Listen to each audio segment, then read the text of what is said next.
Halo adik sekalian, hari ini kita akan belajar tentang hukum laju reaksi. Dengan tujuan pembelajaran kita mendeskripsikan hukum laju atas dasar data percobaan suatu reaksi.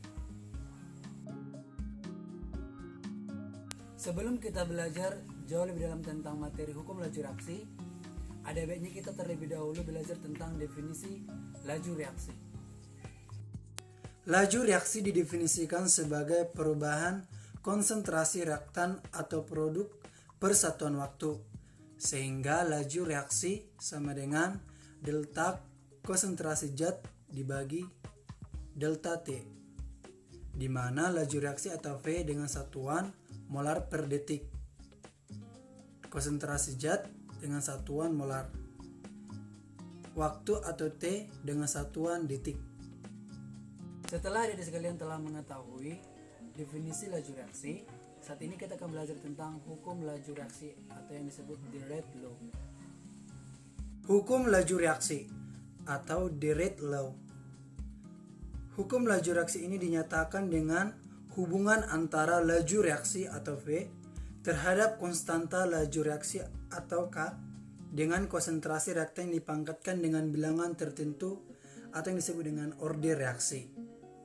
Jadi adik sekalian, di sini saya akan mendeskripsikan hukum laju atas dasar data percobaan suatu reaksi.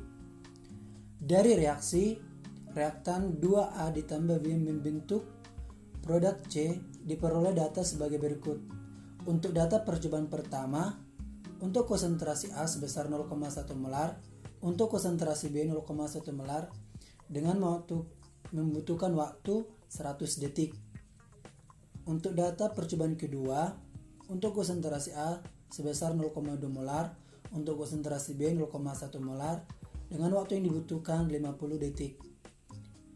Untuk data percobaan ketiga, untuk konsentrasi A 0,2 molar, untuk konsentrasi B 0,2 molar dan waktu yang dibutuhkan sebesar 25 detik.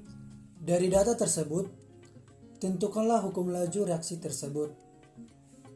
Untuk itu adik sekalian, untuk menentukan hukum laju reaksi tersebut, ingat bahwa hukum laju reaksi dinyatakan dengan hubungan antara laju reaksi atau V terhadap konstanta laju reaksi atau K dengan konsentrasi reaktan yang dipangkatkan dengan bilangan tertentu atau yang disebut dengan orde reaksi.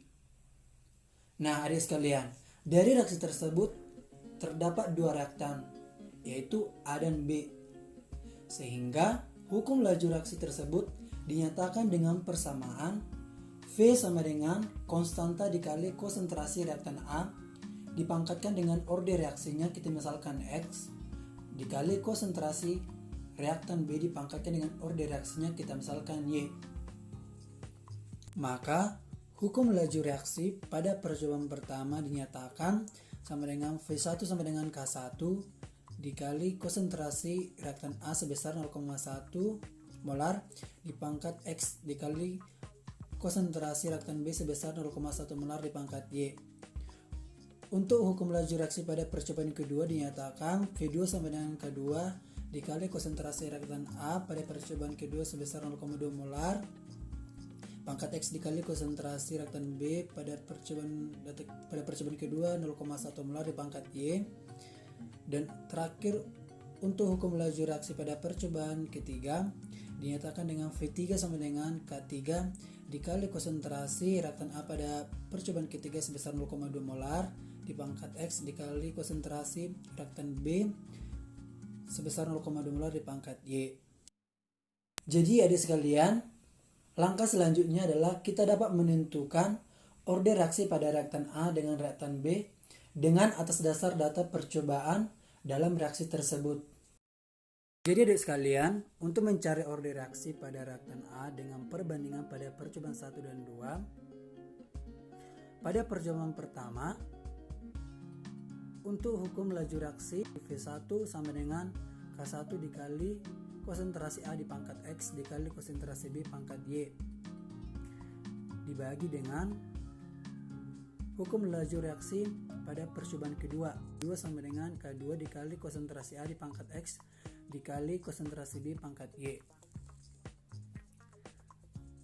Nah jadi sekalian selanjutnya Karena nilai laju reaksi atau V, baik V1 V2 tidak diketahui pada soal, jadi adik-adik sekalian ingat bahwa di pembelajaran kita tentang definisi laju reaksi, di mana rumus laju reaksi sama dengan perubahan konsentrasi zat dibagi perubahan waktu.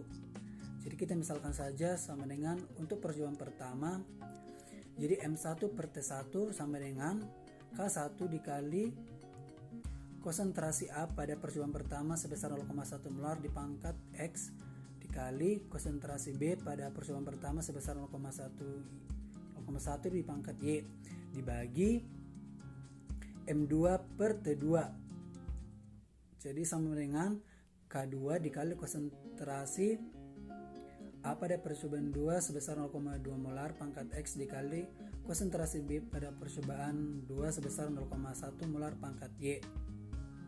Jadi selanjutnya M1 per T1 pada percobaan pertama jadi sebesar 100 detik. Jadi M1 per 100 detik sama dengan K1 dikali konsentrasi 0,1 dipangkat X dikali 0,1 pangkat Y dibagi M2 per T2 sebesar 50 detik. Jadi M2 per 50 detik sama dengan K2 dikali 0,2 konsentrasi 0,2 pangkat X dikali konsentrasi 0,1 pangkat Y. Jadi untuk ruas kiri M1 per 100 detik dibagi M2 per 50 detik kita ubah ke perkalian sederhana menjadi M1 per 100 detik dikali 50 detik per M2 sama dengan untuk ruas kanan K1 dikali konsentrasi 0,1 pangkat X dikali konsentrasi 0,1 pangkat Y dibagi K2 dikali konsentrasi 0,2 pangkat X dikali konsentrasi 0,1 pangkat Y.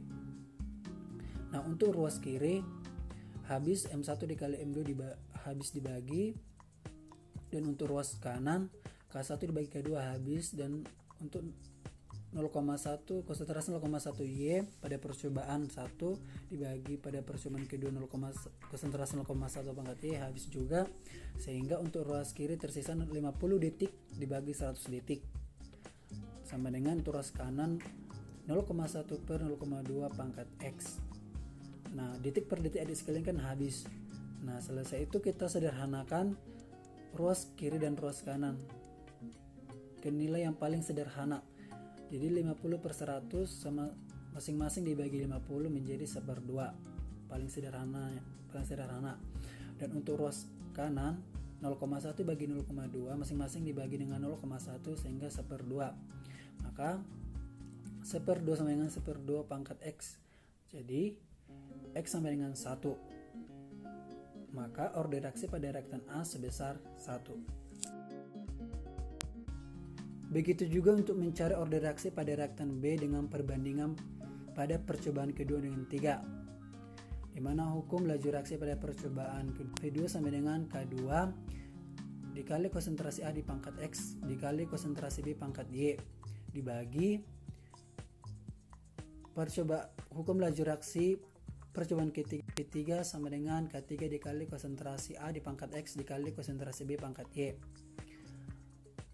Selanjutnya M2 per T2 sama dengan K2 dikali konsentrasi A di pangkat X dikali konsentrasi B pangkat Y dibagi M3 per 3 sama dengan K3 dikali konsentrasi A pangkat X dikali konsentrasi B pangkat Y. Nah kita masukkan nilai T nya untuk T2 sebesar 50 detik dan T3 sama dengan 25 detik, sehingga M2 per 50 detik sama dengan K2 dikali konsentrasi 0,2 molar di pangkat X dikali konsentrasi 0,1 pangkat Y dibagi M3 per 25 detik sama dengan K3 dikali konsentrasi 0,2 pangkat X dikali konsentrasi 0,2 pangkat Y. Lalu untuk ruas kiri kita sederhanakan dengan perkalian, kita ubah pembagian jadi perkalian untuk sederhananya. M2 per 50 detik dikali 25 detik per M3 sama dengan K2 dikali konsentrasi 0,2 pangkat X dikali konsentrasi 0,1 pangkat Y dibagi K3 dikali konsentrasi 0,2 pangkat X dikali konsentrasi 0,2 pangkat Y. Jadi untuk ruas kiri N2 dibagi 3 habis, molar habis, dan untuk ruas kanan K2 dan K3 habis dibagi, dan untuk 0,2 konsentrasi 0,2 X pada percobaan kedua dan percobaan ketiga juga habis, sehingga tertinggal untuk ruas kiri 25 detik per 50 detik. Nah, detik per detik kan habis kan adik sekalian, jadi tinggal 25 per 50 sama dengan untuk ruas kanan yaitu 0,1 dibagi 0,2 dipangkat Y. Jadi kita sederhanakan untuk ruas kiri dan kanan. Untuk ruas kiri masing-masing dibagi dengan 25 sehingga sederhananya jadi paling sederhana 1/2, dan untuk ruas kanan juga 0,1 bagi 0,2 masing-masing dibagi dengan 0,1 sehingga 1/2 pangkat Y. Jadi Y sama dengan bernilai 1, maka order reaksi untuk pada reaktan B sebesar 1.